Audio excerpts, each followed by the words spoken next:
Babahan nga pala natin guys is may lalod. Ayun o. May basyada. Yan po papasok yung plywood. Packing dos. Yeah. Ganda talaga ng tanso ba? Maganda rin lang talaga ang presyo guys. Maganda rin presyo niyan. Yeah. Kaya kung titingnan nyo, 13 lang dito. Pero ang buka ng ibabaw niyan, tingnan nyo yung buka ng ibabaw ha. Yan ang ganyan kasi yan eh. Diyan ang putol, tingnan nyo 23. Ay ano, sobra pa 23 eh, 24 pa nga eh. Yeah, what's up guys? Ito po ang day 3 ng ating paggagawa sa ating munting bangka. Ayan o. So babahan na po yung kinakabit. Ayan. So yung magiging taas po natin bangka is ayun, yung nakat na yun, yun na po yun. Ayan o. So bali ano lang siya, 16 lang po ang tindig na. Yung babahan nga pala natin guys is may lalod. Ayan o, may basyada. Yan po papasok yung plywood. Ito naman mga takam na to, dito po yan sa mga ligaso natin. Ayan, naloon pa ng kusot. Pampakuna tay. Natulog siya eh. Para hindi tumulo tayo no. Nga pala guys, sinalo ng kusot.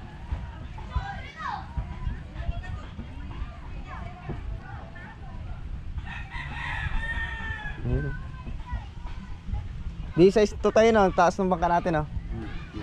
Ayan, di size. Tsaka pala, sukatin na natin kasi may nagtanong sa atin ay nagko-comment kung ano yung sukat ng ating baol eh. Nalilimutan ko't matagal na itong ating kasko na ito. Ayun, tracing nga lang pala oh. Doon sa comment ko, 16 po yung nailagay ko doon. Baguhin ko na lang siguro mamaya yung comment ko. Yan, ano lang po pala, 13 lang po yung buka ng ating ligason. Ayan o. Ligason, kasko. Lahat na po yun. Hanggang dun, pantay po yan. Pasensya na doon sa comment ko ha, 16 yung nailagay ko doon, 16 inches. 16 o 15. So ito, 13. Maliit lang siya guys. Kasi ang mamakina talaga natin dyan dati, ito lang oh. Oo, sa mga subscriber natin nakasubaybay na ito. Ito lang talagang makina natin diyan na nakaplano. Itong 7.5 na naka-convert na yung kanyang carburetor sa pang motorsiklo. Ito nga pala pang YTX 125. Ito po ay Rubin, itong ating makina ito.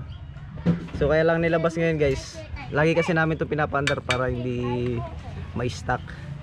So yung magiging makina natin dyan is medyo malaki-laki po.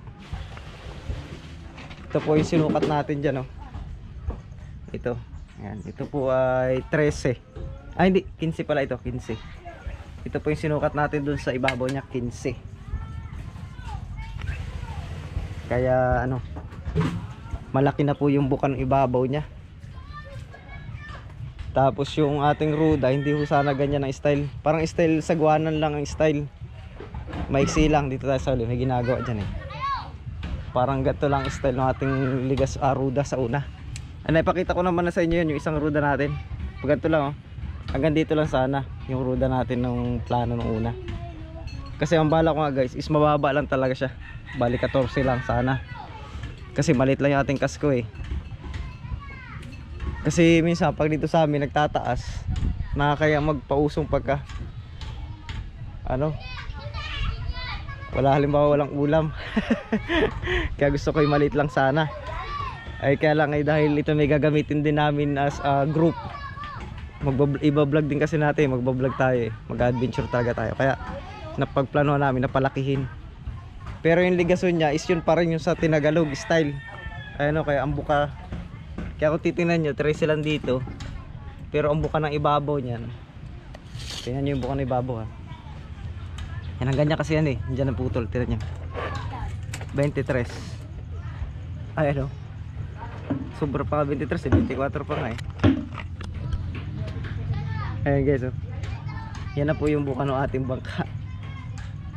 Ayan. Ang haba ng ating kasko is, yung haba niya, sigurado tayo dun sa haba kasi sinukat namin yan na nakaraan, hindi na natin sukatin ngayon. 15. Sobra 15. Kapos naman siya sa 15.5. Pero yung ibabaw, tay, nasukat mo ibabaw kahapon, tay? Babaw. Itim. 18 ibabaw, tay? Oo. So yun na po yung haba ng ibabaw, 18. Kasi 15 lang yung ating ruda, yung ating kasko, yung baul-baul. Pero yung ating ruda, tinan nyo naman guys, oh. Bali yung ruda natin is 5. Tig 5 yan, una tsaka uli. Kaya lang style, hindi pa tayo, pagapang. Ayan. Kung yan po ay pinatayo, yan po ay mas mataas pa dun sa bangka ni Kasuyo, yung ruda, dun sa dati. Ay kaya lang ay ayaw naman natin ng ganito kalaki at medyo mahirap na ibaba. May malaki naman na tayo ito kay Kasuyo. Ayan. Siya nga pala guys, yung plano natin nung una, tayo ang bubuo. Kaya lang hindi natin mapagpukusan kasi minamadali po namin ito kay Kasuyo. Talagang kung nakikita nyo sa vlog, kami po ay yung parang malumanay ang kilos pag nasa vlog. Pero sa off cam po guys, talagang paspasan po kami. Kasi talagang minamadali po talaga namin. Ayan, may kulay na nga oh. Kasi gusto namin ihabol ito ngayong tuna season. Kasi pag nag-Agosto na po yan guys, ano po, medyo naglalakas-lakas na yan sa laot pagka Agosto. So napakalit pa naman ang bangka natin. Kaya gusto namin maipakita talaga sa inyo yung makatuna tayo ba. Kahit makaisang laot lang tayo dito ng tuna season, at least nakapag-adventure tayo. Makahabol lang siya ba. Ayan, so kinakabit na po yung babahan.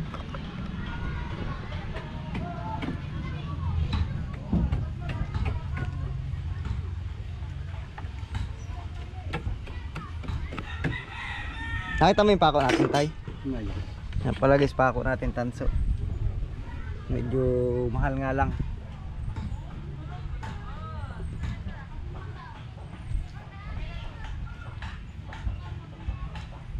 Ayun. So yung lalod niya guys, ayun yung lalod niya, yung lagay ng plywood. Ayun.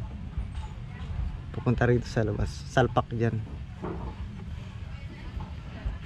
Sabi ni tatay, pag nauna daw yung babahan, tas wala pang plywood, Taob talaga yan. itataob yung bangka para isasalpak dito yung plywood.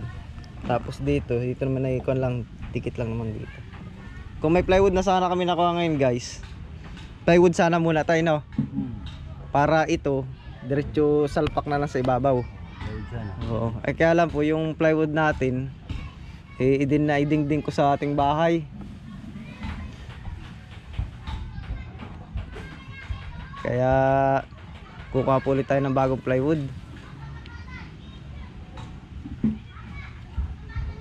Madali lang pasunodin tayo yung kan natin ano, babahan.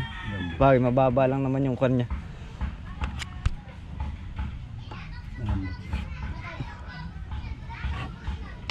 Yun.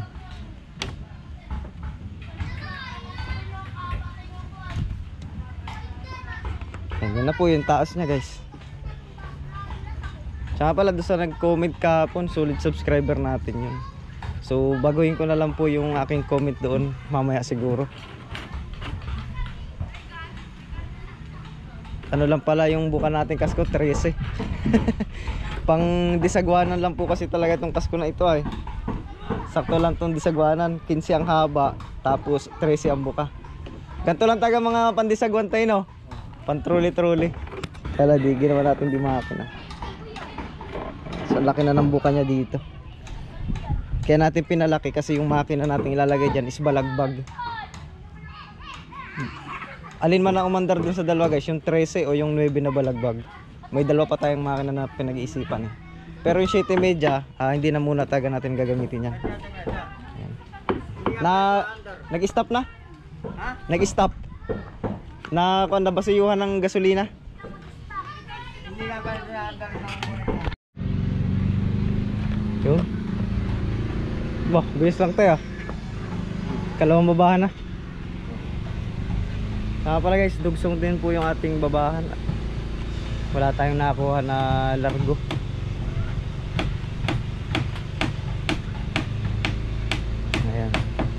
So yan na yung baba niya. Ay, yung baba yung taas niya. So 16 yung haba ng plywood. So pag dinagdag siguro tong babahan tsaka yung kunting kunto sa kasko, sabi nating dos, sabi nating bali dos, sama to 1, tapos yung tira dito 1. So 18 bali 18 mula rito tsaka sa ibabaw. Ito mga guys, sabi pandagat pa dito, mga ganyan no. Makikita nyo yung design nito.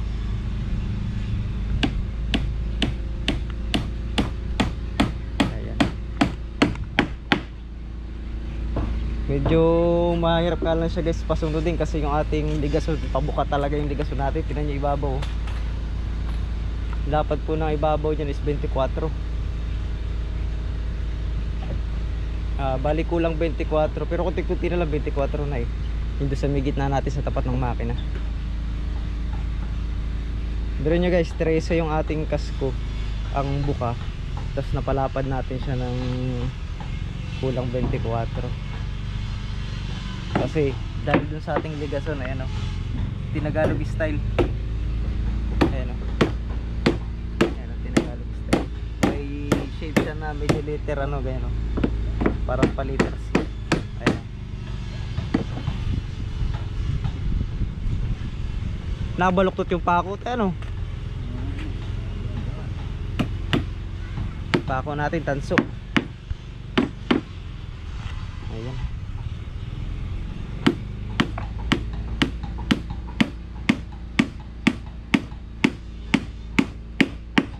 Ako yung balibago.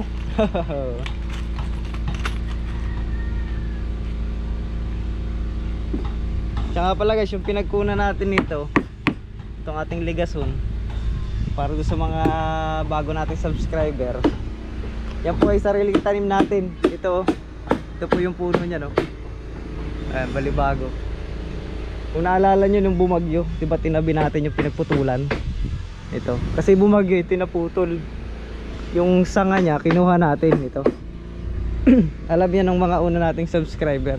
Para sa mga bagong subscriber, yan, sariling tanim po natin yung ating ligason. Ito, balibago po ang tawag dito. Ayan. Ito po ay bagaan pag natuyo. Ayan, tuyong-tuyo na nga po. Kasi matagal na natin itong nakuha nung anong bagyo pa ba yun. Parang nakamihanin pa yun eh. Libot ko na rin pati.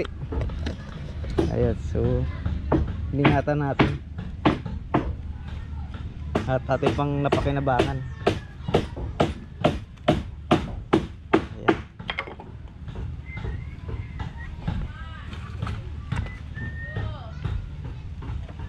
Ayun, ganda ng tingnan, may shape na ayun. Yan, dito nga pala medyo ano yan. Tara sumunod tayo no. Kaya nga pala may kalang to guys, yung aming rudice medyo tumagilid doon sa tabi yan ay di ko napansin ay may nakadagan sa kanya. So bumalungkot ng konti-kunti lang naman. Kaya si tatay laging may mga ano, ito, nakaklam. Ayan na po siya. Lalo pag nailagay yung kabak niyan tayo no. Oo. Magliligason dyan tayo no. Dito na isa. Oo, isa. Liligason pa pala tayo dun guys. Yun may design pa yan. Hinubugan pa ni tatay. Tsaka pala guys, yung pandagat niyan, may katulad na no. Puntahan mo natin. Ito, katulad po nitong green.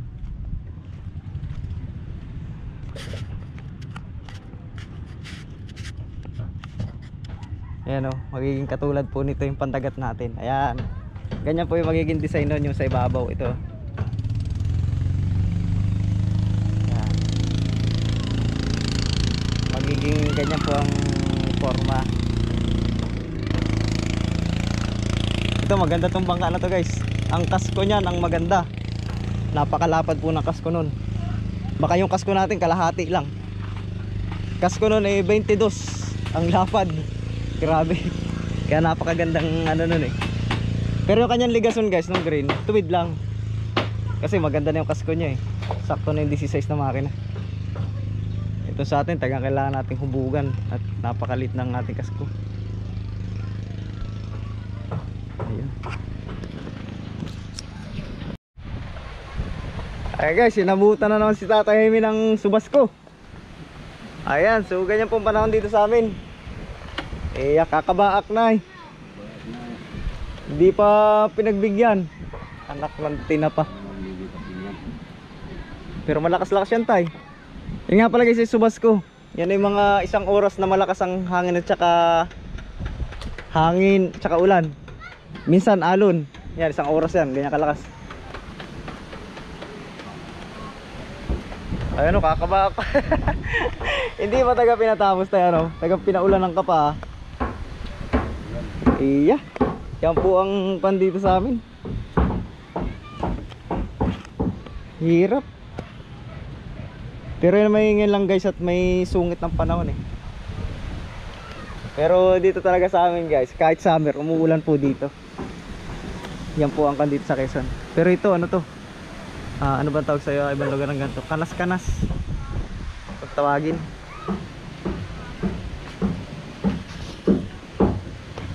Ses, unami yung crib. Hindi ko mabubot, may pintura yung kamay ko. Ayan. Ayan na tayo, bubuhos tayo ang ulan. Oo, ayun, nabuhos lang. Kalipasin muna natin tayo.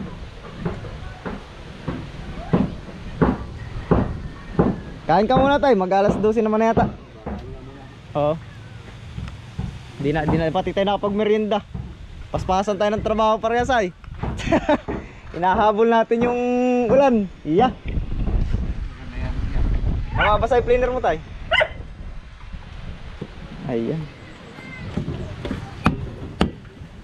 Ayun, inabot kami ng ulan. Hindi masama mabasa tayong plywood. Silong ko kaya plywood tayo, no? Ha? Okay lang yan dyan?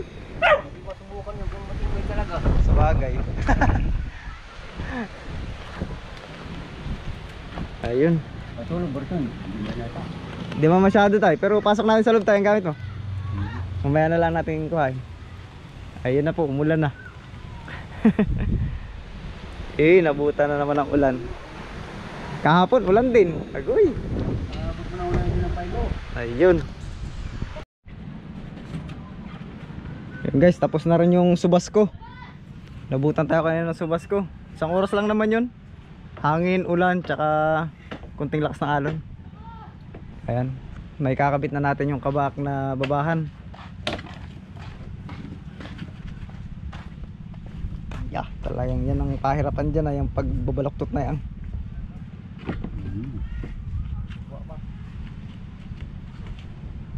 Yan, ang pahirapan talaga. Sunod siya eh. Pakong dos. Yeah. Ganda talaga ng tanso ba? Maganda rin lang talaga ang presyo guys. Maganda rin presyo niyan. Yeah. Pero quality naman ng bangka pa sa tanso. Matagal ang buhay. Matagal ang kalitan. Yeah, dyan tayo. Yun. Medyo kan dyan eh, pagpapasunod na yun eh. Tali ang muna. Tali. Yun. Tali. Ano yung makaligtas na dyan? Saka palagi si Kasuya dito eh no. Minamaniobra na yung kanyang storage. Ayan. So wala na kami magagawin sa bangka ni Kasuyo. Storage na lang talaga, tsaka yung palatik. Isang palo pa oh. Yan, tali. Yun. Kailangan pala tali-tali din dito. Yan oh.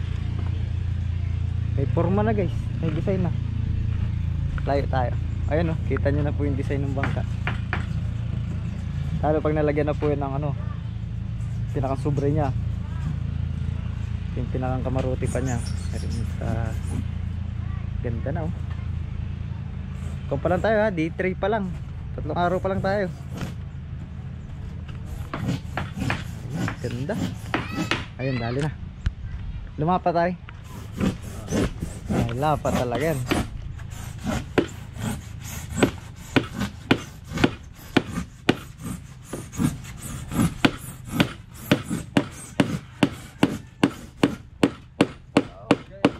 Pero medyo malambot lang tayo ang kano, no? Tanso. Oh. Ayun. Kitang kita na. Oh. Dito na siya makikita. Oh. Ayun, oh. Pala guys, pag buo na ito, tsaka tayo magsusukat ulit ng bago. Para makita talaga natin yung resulta pag tapos na. Ayun. Dali. Dali na. Ngayon, oh.